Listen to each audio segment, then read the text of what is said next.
Nevada. No, they're in deep trouble. I want to come to Nevada to pay my respects because this is the only Republican win of this state in decades, and it was a very big landslide. So,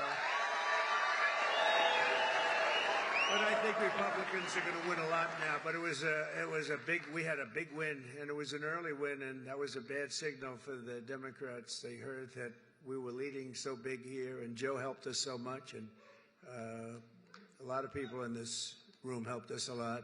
Special group. And so I said, you know what I'll do? We're going to fly around it. And I said, let's fly right over it. Let's land, and I'll do something, and I'll just say it. But I want to say it, and I'm almost saying it right here for the media. I just came here because I wanted to thank the people of Nevada for giving us such a big win.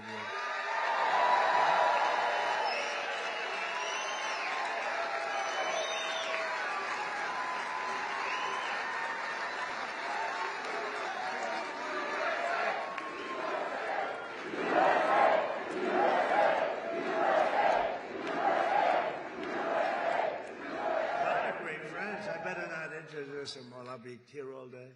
Under our leadership, we're going to defeat inflation, bring down prices. We're going to raise those wages. They're going to go up. They're going to go up. Put more money in your pocket, secure our borders, restore law and order to our cities, and we're going to make America great again. And for 4 long years, the last administration waged war on the American middle class and everybody else. They had a lot of wars. We had no wars when I left. You know, we defeated ISIS, and we stayed out. Nobody wanted to mess with us. They had a lot of wars. We're trying to put them out. We'll get them put out. Don't worry, we'll get them put out. We were headed to World War III. I'm telling you, we would have had problems like you wouldn't believe. They shut down American energy, buried you in crippling regulation, imposed hidden taxes, and spent trillions and trillions of dollars on waste, corruption, and radical left lunacy. These were lunatics. The result was the most brutal inflation in a half a century, perhaps ever, in this country. I think ever. And soaring prices for food, groceries, and other household goods. The people of Nevada are now paying nearly $1,200 per month more to make ends meet since I left office. Think of that, $1,200 at least.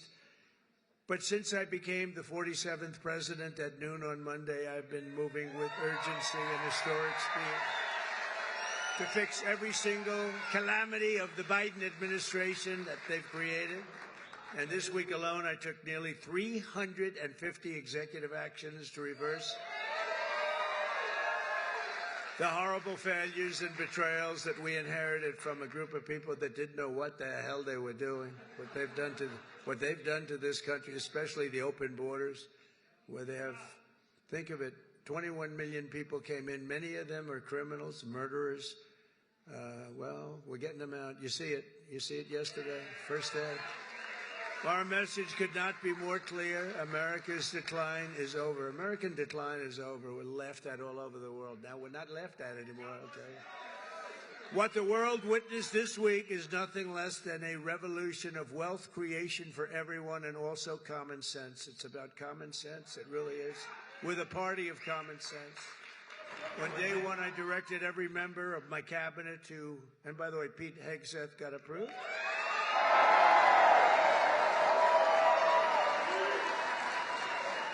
And Kristi Noem just got approved, Governor. She's going to keep it. She's a tough one. She's a tough one. And she's going to do a great job. On day one, I directed every member of my cabinet to marshal all powers at their disposal to defeat inflation and bring down the cost of daily life. We want to bring prices down. Too high. They went way up. They didn't come down. I imposed a federal hiring freeze, a federal regulation freeze, a foreign aid freeze. Oh, that's a nice one. And I created the new Department of Government Efficiency, and we're going to have a lot of good people. Elon, we're going to get Elon Musk to get involved in that a little bit. He already is. People like him. I terminated the ridiculous and incredibly wasteful Green New scam.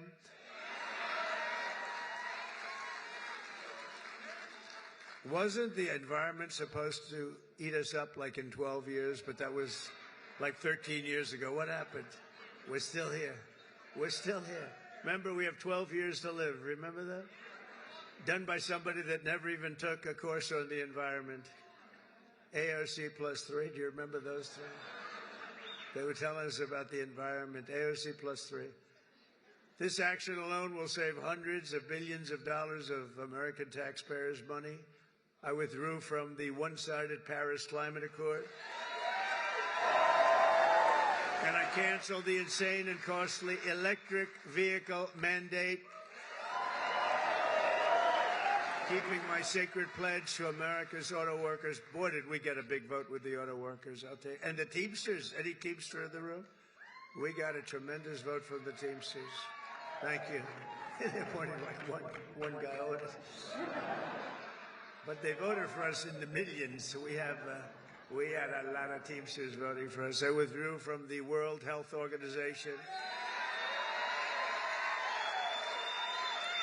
where we paid $500 million a year, and China paid $39 million a year, despite a much larger population. Think of that. China's paying $39 million to have 1.4 billion people. We pay $500 million. We have, nobody knows what the hell we have. Does anyone know? We have so many people pouring in, we have no idea.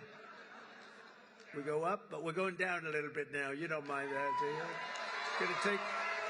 Gonna take some bad ones out. I withdrew 4 years ago, but Biden immediately went back for even more money. I mean, he went back, and they offered me at $39 million. They said, we'll let you back in at 39. So we're going to reduce it from 500 to 39. I turned them down because it became so popular. I didn't know if it would be well received even at 39. But maybe we would consider doing it again. I don't know. Maybe we would. They have to clean it up a little bit. But China pays $39 million for 1.4 billion, and we're paying $500 million for 325 million. I don't know. What the hell is wrong with these people? And then when Biden went back in, they immediately went back in. They paid more than we were paying in the first place. They paid more than the $500 million. So they knew they could have had it for 39. They paid more. You wouldn't do that, Joe, right? Now think of it. They know they have a deal at 39, so they went back in at $525 million. What the hell? Man, oh man. It infuriates you, doesn't it? I declared a national energy emergency to unlock the liquid gold under our feet and pave the way for rapid approvals of the new energy infrastructure. The United States has the largest amount of oil and gas of any country on earth, and we may be a very substantially enlarged country in the not-too-distant. Isn't it nice to see, for years, for decades, we're the same size to the square foot. Probably got smaller, actually. But we might be an enlarged country pretty soon. And one of the things we're going to be doing is drill, baby, drill. Because that's going to bring everything down. It's going to bring everything down. My administration has also begun the largest deregulation campaign in the history of our country, far exceeding. I had the record for you. We had a great economy, the greatest economy that we've ever had 4 years ago. But this is going to be better. You watch. This will be better even than the first term. And the reason I got elected was because of the first term. Somebody said, what was the reason you got elected? I mean, you won by so much. I said, my first term. That's all I did. I just said, well, take a look at the numbers. Take a look at the numbers. In total, the Biden administration imposed $50,000 in additional regulation costs on the average American. And think of this. The average American was paying much more than $50,000. And just think of it. Nobody can even believe the numbers. I promised to eliminate 10 old regulations for every new regulation. So if we put in a regulation, we have to get rid of 10. That's what I did. I did it 1 in 7.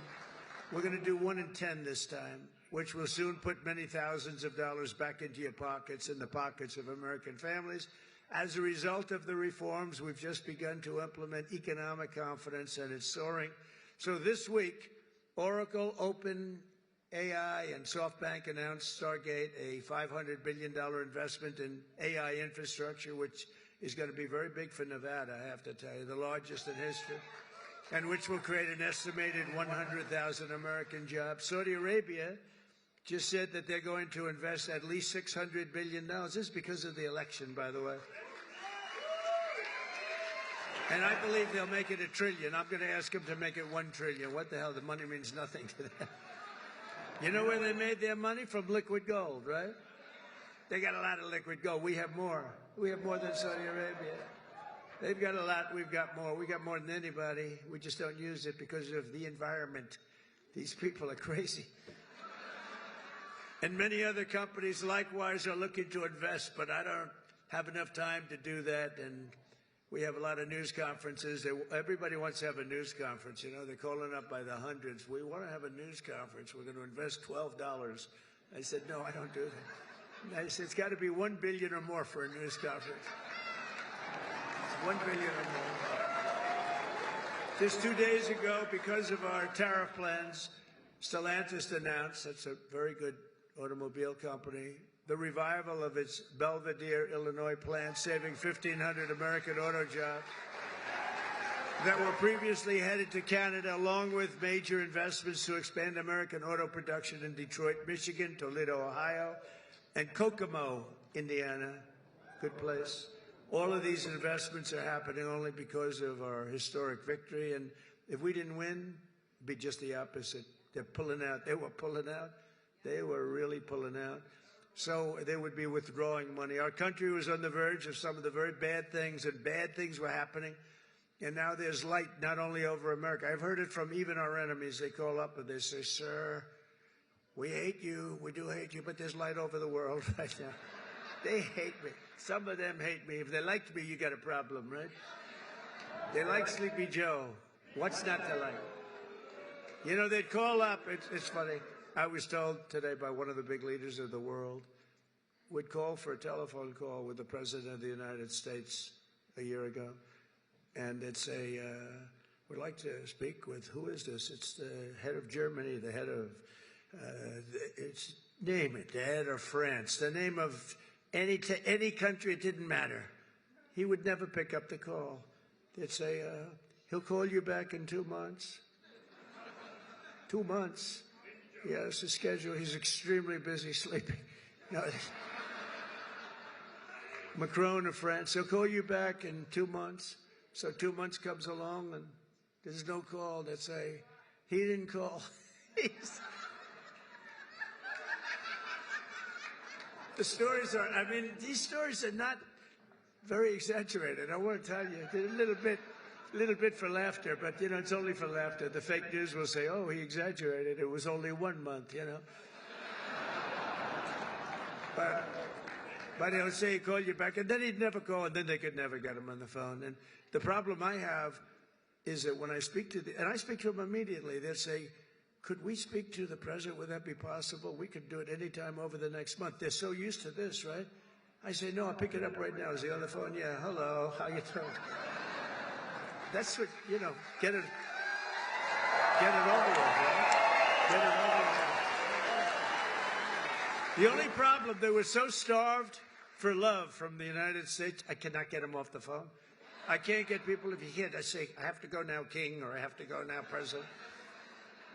But you can't get them off the phone. They're starved for love, you know, for years they haven't spoken. They didn't even know we had a president, if you want to know. But under our leadership, America is back open for business, and it's really a big deal. It's really a big deal. And they have, though. They said, you know, there's like a light all over the world now. It's not just here. We feel the light over our country. Everyone does. But there's a light all over the world. We've accomplished more in 1 week than other administrations have accomplished in 4 years, and we're just getting started. We got rid of the woke. We got rid of the woke crap. What a lot of stuff.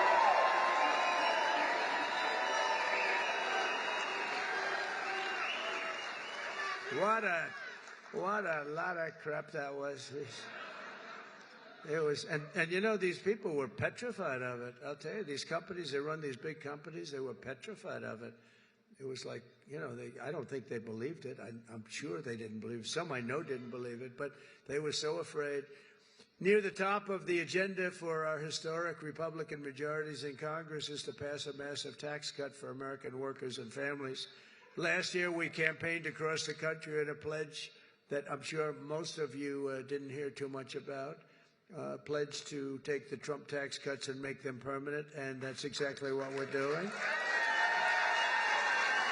In the coming weeks, I'll be working with Congress to get a bill on my desk that cuts taxes for workers, families, small businesses, and very importantly, keeps my promise for a thing called, and I know you didn't hear anything about this, and I'm sure it had no influence on the state, the fact that we won this crazy, massive majority, a state that hadn't been won by a Republican in decades. But I'm sure you haven't heard, but we're going to get it for you. No tax on tips. No tax on tips.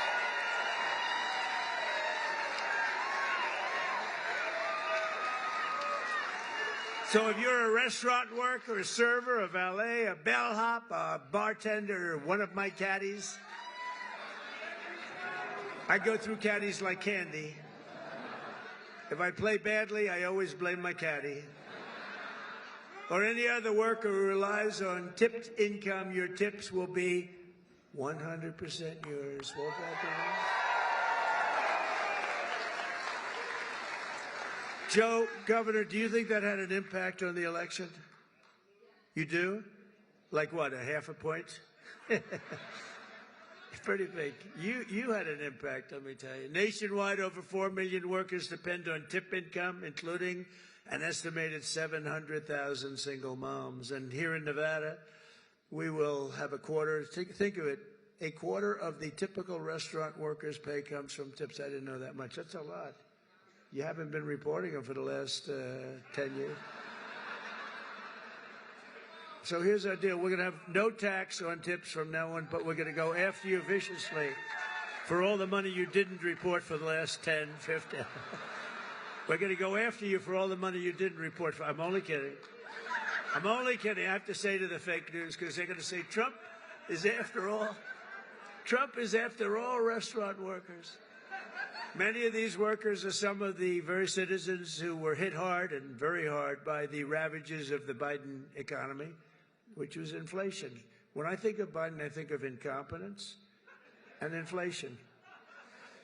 Not being nice by saying. I'm being nice when I say that. Yet even in the midst of the suffering he created, Joe Biden launched a cruel campaign to extract more money from tip workers, and that's what happened. I'm telling you, a young waitress, I won't say beautiful because you're not allowed to say that as a politician. Used to be you could say a young, beautiful waitress. This was a young, beautiful waitress, but I won't say that because I feel like I want to continue my political career. If you call the governor won't say it. If you call a woman beautiful today, it's the end of your political career, so I won't do it. But a young waitress, I think you can call young. You're probably not even supposed to say young. Probably supposed to say a waitress. But a young waitress came up, and I said, how are you doing? And in my restaurant in the hotel in Trump, I said, how are you doing? And she said, not great, because they're after me so viciously for tips. They just want my tip income, and they don't believe me and all of this. And she said, it's terrible. You know, sir, you should have no tax on tips. I said, what? So what'd you just say? No tax on tips. That was about the amount of my consultation. It's true. No tax. I said, what did you just say? Say those words again. Sir, no tax on tips. I said, thank you very much. You just won the election.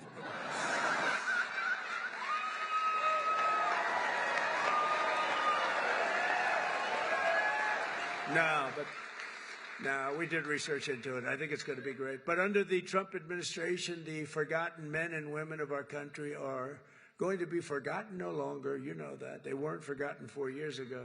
On day one, I immediately halted the hiring of any new IRS agents. You know, they hired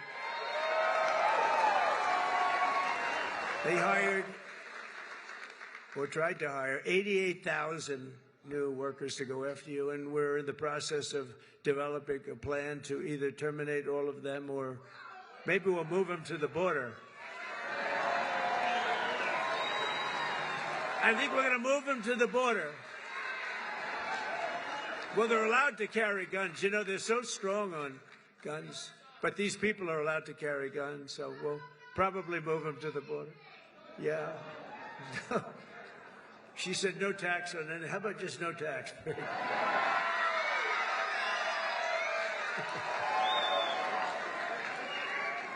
could do that. You know, if the tariffs work out like I think, a thing like that could happen if you want to know the truth. You know, years ago, 1870 to 1913, we didn't have an income tax. What we had is tariffs, where foreign countries came in and they stole our jobs, they stole our companies, they stole our product, they ripped us off. And, you know, they used to do numbers, and then we went to a tariff system, and the tariff system made so much money. It was when we were the richest, from 1870 to 1913. Then we brilliantly came in with an income tax. No, we don't want others to pay. Let's have our people pay. And then you had the Depression in 1928, 1929. I call it 1929. That was a bad time, but, you know, you didn't have tariffs, and you had tariffs that ended in 1913. But it was the richest our country ever was. That was President McKinley. In fact, we're renaming the mountain, Mount McKinley.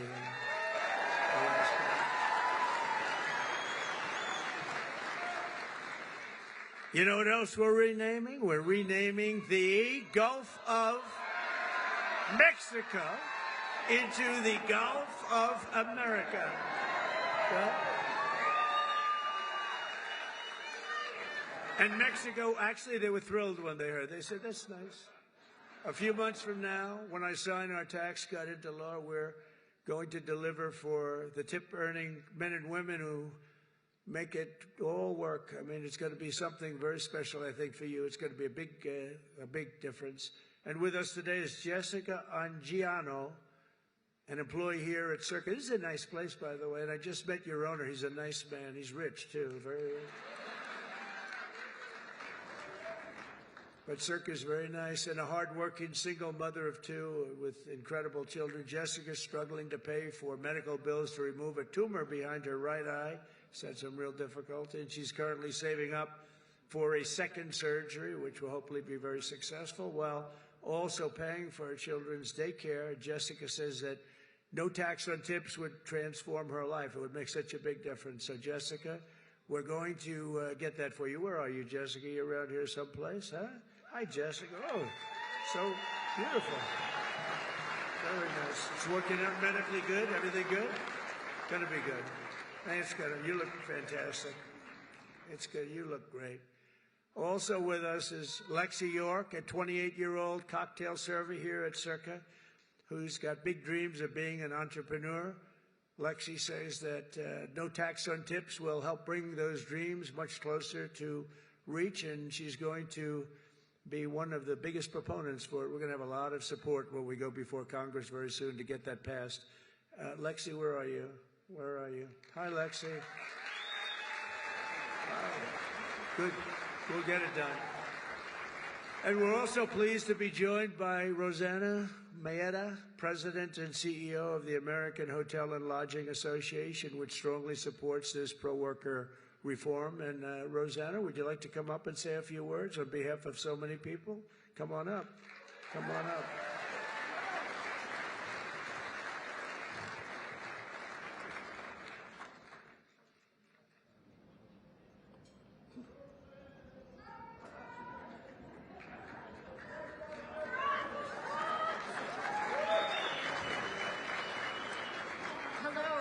Mr. President, on behalf of the American Hotel and Lodging Association, I'm so honored to be here today. We represent 30,000 members around the country in an industry that represents more than 2 million hotel workers. And I'm here to tell you that the American dream is alive and well in the hotel industry today. It is still one of the few places where you can have and grow your career, starting a job as a housekeeper or a dishwasher or bellhop, to running a hotel, to owning a hotel or a few, and to even becoming the CEO of a global brand or President of the United States. Mr. President, in 2017, the tax bill that you championed cut taxes for so many working families and American workers. It helped small businesses, hotel owners in our country who make up the majority of the industry reinvest in the economy, spurring jobs and growing and strengthening the economy. And the no tax on tips builds on that momentum, and so we are so excited to support you in that effort. That's why we're here today. We stand with you to urge Congress to pass this proposal so that more than the 800,000 hotel workers who benefit from these from tips, many who are here in the room today, representing all types of jobs, from restaurant workers to housekeepers to bellhops and so many others, can take home more of the pay that they earn every day. So thank you for having us and for promoting this proposal.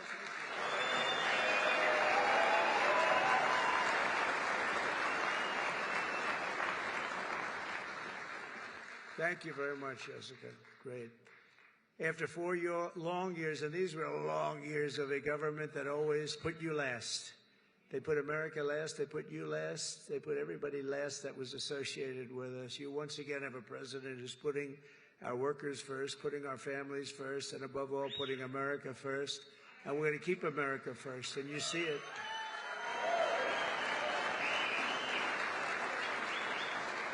We're restoring our prosperity. We're restoring our borders. We're restoring our strength, our dignity, and our pride. We've been hurt badly by this group of people. This group of people, they didn't have a clue what the hell was happening. It's so disgraceful that they were allowed to do it. But quite honestly, we're restoring our country. Within hours of taking the oath of office, I declared a national emergency at our southern border. I sent active duty troops to the border to help repel the invasion. Tom Homan is leading the charge, you know that. We like Tom Homan, right? Doing a great job. We immediately halted all illegal entry and began sending every border trespasser and violator back to the places from which they came. I signed an order that will designate the cartels as foreign terrorist organizations. It's a big deal. That's a big deal. Biden didn't want to do that. No, I don't want to do that. Biden didn't know he was alive. He didn't want to do it. He didn't want to do that. I always wanted to do it, you know. I mean, think of it. Is that a terrorist organization or what? And we began to leverage the full and immense power of federal government and state government and enforcement to eliminate the presence of all foreign gangs and criminal networks bringing devastating crime to American soil. And we don't allow people to enter our country and to dump their prisons into the United States of America anymore. When we see that, our people are instructed to do whatever they have to do. They can do whatever the hell they want to do. Throughout this week, the heroes of ICE have been hunting down and arresting hundreds of illegal alien criminals.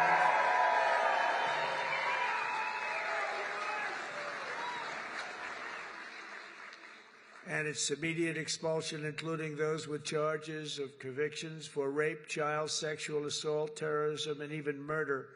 Members of the savage Venezuelan prison gang known as Tren de Aragua.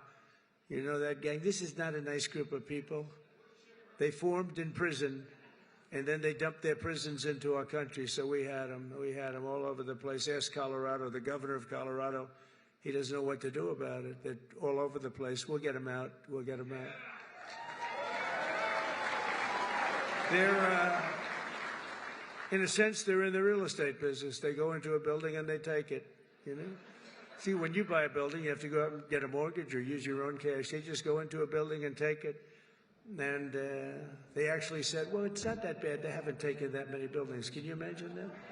They haven't taken that many buildings. Oh, they're not that bad.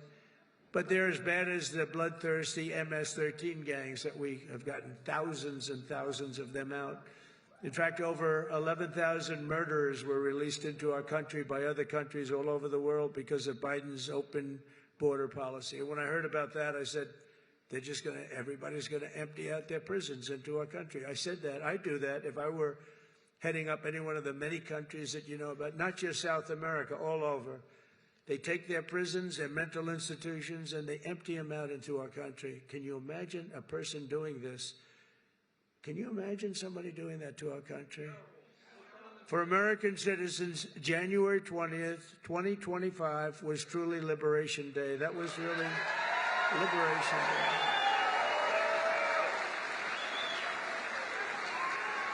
This week, I also signed an order to end the weaponization of our government against American people and political people like me. We never had a thing like that. He went after his political opponent. Who would have thought he helped me? I think he helped me get elected, Joe. You want to know the truth? I became much more popular. I'm the only guy that ever became more popular when something like that happened. But these guys were just so inept. We had the guy deranged Jack Smith. Deranged. He was a deranged human being. But they thought this way Biden could sneak by and he could win an election, another cheating in another election. That's what it was. But we won. We won. You think that was fun? You think that was easy? It wasn't fun. And investigate all of the abuses of power. I pardoned hundreds of political prisoners who had been viciously persecuted by the Biden regime. Hundreds of people were persecuted, including Christians, pro-life activists, 2 Washington, D.C. police officers just yesterday, whose lives were destroyed from chasing down a dangerous illegal alien criminal. And, of course, I was very proud to pardon the J6 hostages.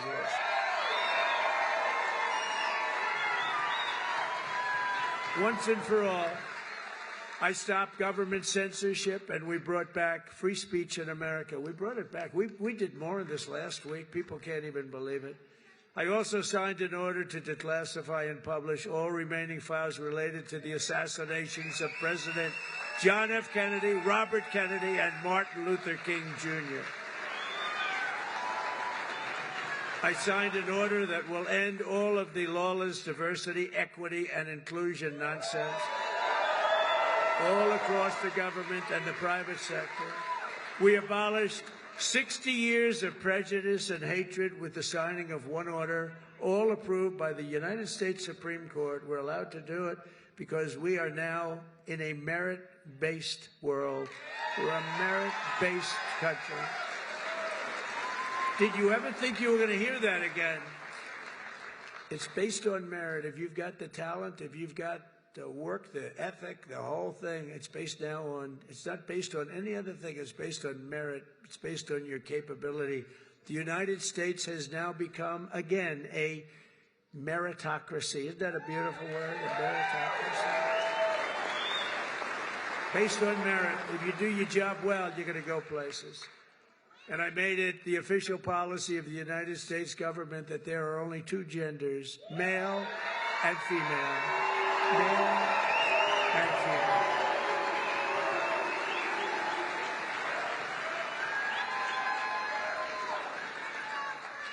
Every single day of my term, we're living by the motto, promises made, promises kept. I kept my promises. It's why we won. It really is why we won. We won because of the past 4 years. We won because of that. But this is going to blow it away. Because when I came in, I had no experience. I didn't do this before. I never did this. I was never a politician before. I was talking J.D. Vance. By the way, hasn't he done a great job? Because J.D. went right to the Senate, and then he went to the vice president and said, J.D., you're really upwardly mobile. He said, you're more so than me. I said, why do you say that? He said, you went from being a real estate developer to the president. That's a pretty big, I never thought of it that way. I guess I'm the most upwardly mobile politician in history. I didn't make any stops along the way. It will be the greatest honor of my life to serve not once, but twice, or 3 times, or 4 times now.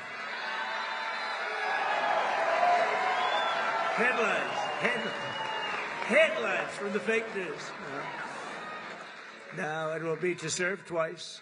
For the next 4 years, I will not rest, I will not yield, and together we will not fail. We will win, win, win. We will bring back the American dream. We're going to bring it back. You know, in recent years, our nation has suffered greatly, but we are going to make it great again, greater than ever before. We'll be a nation like no other, full of compassion, courage, and exceptionalism. That's what we're doing, and that's what it's all about. And you see that. I think you see it more in the last week than you've seen it in years. And I walked up the stairs of that massive plane that's waiting for me, that big 747, and I said, there's no way I'm going to let myself fall, because that was one hell of a... That triple fall was a disaster. I would call that a political disaster. You can fall once, you can fall twice, but you can't fall 3 times. You can't fall 3 times. What a disaster. I've used that in every ad I think I ever did. Our power will stop all wars and bring new spirit of unity to a world that's been angry, violent, and very unpredictable. America will be respected again and admired again, including by the people of religion, faith, and goodwill. We're bringing back religion in this country. We will be prosperous. We will be free. We will be bigger, bolder, and more ambitious than ever before. And together we will make America powerful again. Make America wealthy again. Make America healthy again. We will make America strong again. Make America proud again. We're going to make America safe again. And we will make America great again. Thank you very much. And thank you very much, Nevada. Thank you, Joe. Thank you very much. We'll be back. We'll be back. Thank you. Thank you, my man. Great job. Thank you.